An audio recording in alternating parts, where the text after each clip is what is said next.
Hello friends, आज मैं लेके आई हूँ बहुत ही टेस्टी मलाई वाली कोकोनट लड्डू की रेसिपी, जो कि खाने में बहुत ही स्वादिष्ट लगती है, बहुत ही लाजवाब। सभी जानते हैं कि रक्षाबंधन का भी त्यौहार अब नज़दीक है और ऐसे में मिठाई तो हम सभी कोई मार्केट से लाते ही हैं, लेकिन एक बार इस मलाई वाली नारियल के लड्डू को भी बना के देखिए फ्रेंड्स। बहुत ही सॉफ्ट और बहुत ही स्वादिष्ट, मुंह में घुल जाने वाली ये मिठाई बनकर तैयार होती है। 10 से 20 मिनट का समय लगता है इस लड्डू को बनाने में, तो चलिए फटाफट से बनाना शुरू करते हैं लड्डू को। तो यहाँ पर एक पैन में हमने 2 चम्मच के लगभग घी ले ली है। घी को अच्छे से मेल्ट होने देंगे और अब हम लेंगे यहाँ पर आधी कटोरी नारियल का बुरादा। तो नारियल के बुरादे को हम अच्छे से घी में भून लेंगे। तो इस स्टेज पे गैस का फ्लेम हम मीडियम रखेंगे और मीडियम फ्लेम पे ही हम इसे चलाते हुए नारियल के बुरादे को अच्छे से भून लेंगे। तो इसे चलाते रहेंगे ताकि ये जले नहीं नीचे से, और इसे हल्का सा रोस्ट करना है, बहुत ज़्यादा इसे नहीं भूनना है। तो इसका कलर हमें चेंज नहीं करना है, इस चीज़ का ध्यान रखिएगा, बस इसे हल्का सा घी में भून लेना है। तो 1 से 2 मिनट के लिए हमने इसे भूना है और इसे हमने एक कटोरे में निकाल ली है। इसके बाद सेम पैन में हम लेंगे 1 कटोरी मलाई वाली दूध। तो यहाँ पर हम कच्चे दूध का इस्तेमाल कर रहे हैं। तो आधा लीटर से थोड़ी सी कम हमने यहाँ पर दूध ली है और बिल्कुल फुल क्रीम है। आप चाहे तो बॉयल की हुई दूध से भी इस लड्डू को बना सकते हैं, बस ध्यान रखिएगा कि उसमें मलाई हो, तो उसमें से क्रीम आपको नहीं निकालनी है। तो दूध में हम अच्छे से उबाल आने देंगे।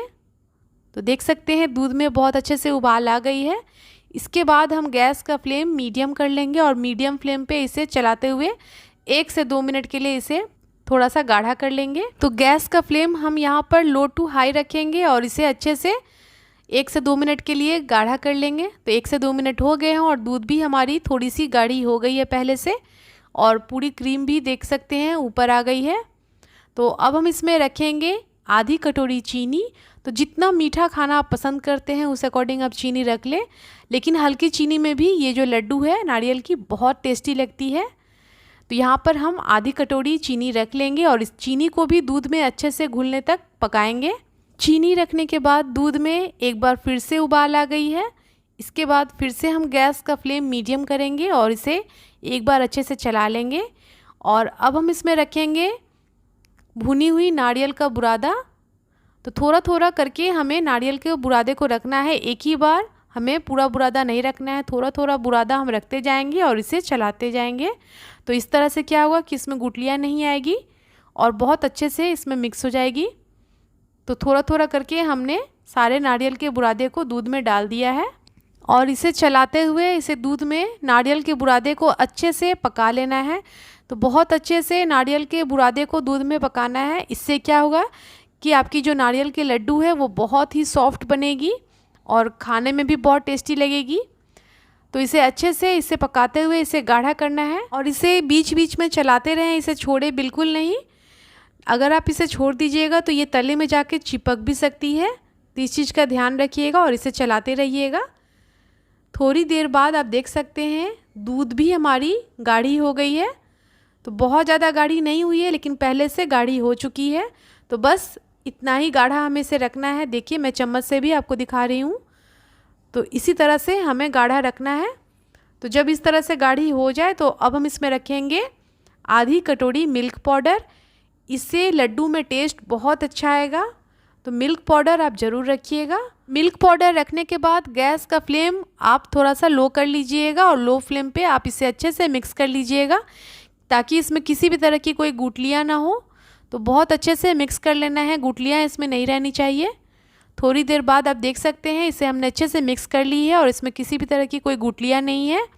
इसके बाद हम फिर से गैस का फ्लेम हम हाई कर लेंगे और हाई फ्लेम पे हम इसे अच्छे से गाढ़ा कर लेंगे। तो बहुत अच्छे से इसे चलाना है और इसे गाढ़ा करना है। तो इसे तब तक चलाते रहना है जब तक जो बुरादा है नारियल का वो हमारी पैन न छोड़ दे। आप देख सकते हैं जैसे ही हमने इसमें मिल्क पाउडर रखा है ये बहुत जल्दी गाढ़ी हो गई है और इसे चलाते हुए 1 से 2 मिनट ही हुआ है और ये खुद ही पैन छोड़ दी है और एक जगह इकट्ठी हो गई है। तो इतना ही हमें इसे चलाना है और बहुत अच्छे से सूख गई है, बिल्कुल मावा की तरह इसे सुखा के अच्छे से गाढ़ा कर लेना है तो अब ये रेडी हो गई है, इसे हम फटाफट से एक बॉल में निकाल लेंगे। बहुत कम टाइम में ये कोकोनट मलाई वाली लड्डू बनकर तैयार हो जाती है। मुश्किल से मुश्किल 20 मिनट का समय हमें लगा है इसे तैयार करने में। चलिए अब बारी है लड्डू बनाने की। तो लड्डू बनाने के लिए हमने हाथों में हल्का सा घी लगा ली है और थोड़ा थोड़ा नारियल का पोर्शन हमें लेना है हाथों में और इस तरह से इसे दबाते हुए गोल कर लेना है। बहुत इजीली बन जाती है और बहुत ही सॉफ्ट बनकर तैयार होती है। देख सकते हैं, देखने से ही आपको पता लग रही होगी कितनी सॉफ्ट बनी है। और बस लड्डू बनाने के बाद हम इसे नारियल के बुरादे में इसे अच्छे से कोट कर लेंगे। तो बहुत अच्छे से नारियल के बुरादे में इसे कोट कर लेना है। इससे क्या होगा कि आपकी जो नारियल की लड्डू है ये दिखने में भी बहुत सुंदर लगेगी और खाने में तो खैर बहुत ही लाजवाब लगती है। तो चलिए ठीक इसी तरह से हम दूसरी लड्डू को भी बनाकर तैयार कर लेंगे। बहुत अच्छे से हाथों में गोल कर लेना है और लड्डू बनाने के बाद इसे नारियल के बुरादे में अच्छे से कोट कर लेना है। तो चलिए दूसरी लड्डू भी हमारी बनकर तैयार हो गई है। इस लड्डू को बनाने में सबसे अच्छी बात मुझे ये लगती है कि ये बिल्कुल भी नहीं बिखरती है और इसकी बाइंडिंग बहुत अच्छी हो जाती है, बिल्कुल भी नहीं बिखरेगी और न टूटेगी। तो ये देखिए फटाफट से हमने सारे मलाई वाली नारियल की लड्डू बनाकर तैयार कर ली है और सच में इसका स्वाद तो आप तभी जान पाइएगा जब आप इसे बना के खाइएगा। लड्डू बनने के बाद बहुत ही सुंदर लग रही है और कलर भी बहुत अच्छा आया है। बिल्कुल बाजार जैसी लड्डू हमारी लग रही है ये कोकोनट की। बहुत बार बाजार से हम नारियल के लड्डू मंगवा तो लेते हैं लेकिन वो बहुत हार्ड होती है, बहुत चबाना पड़ता है।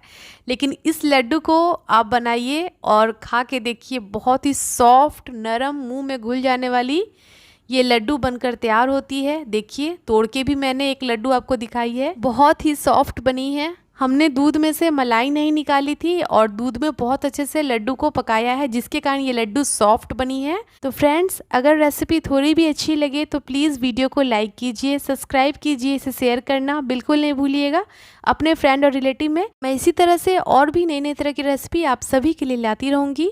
तो मिलती हूँ अपनी नेक्स्ट वीडियो में, तब तक के लिए बाय बाय, थैंक यू।